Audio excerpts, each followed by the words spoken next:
Kapag nakaranas po kayo na habang nananakbo ang inyong L300 or 4D56 na makina, tapos biglang namatay at ayaw nang umandar, kaparehas nito. Ayan.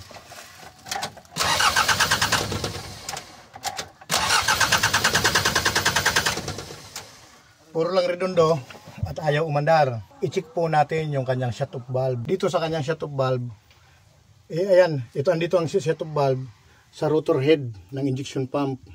Ngayon, check natin ang kanyang electrical. Ito yon. Dapat magkaroon ito ng supply na positive. Dahil ito yung connection ng shut-off valve. Ayan o. Dapat maging pula yan pag on. Ayan. Wala. Kung nagmamadali kayo at wala kayong makuhang electrician para gawin ito, kuha kayo ng wire. Tanggalin nyo yung linya niya na dati. Tapos lagyan ng wire itong kanyang shut-off valve. Ilagay natin sa positive. Habang dinidikit mo yan dito, lumalagatik yan. Ilagay na natin. Under na yan. Ayan o.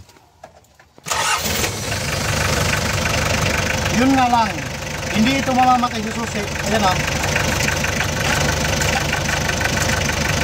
Unless natanggalin nyo yung wire na to.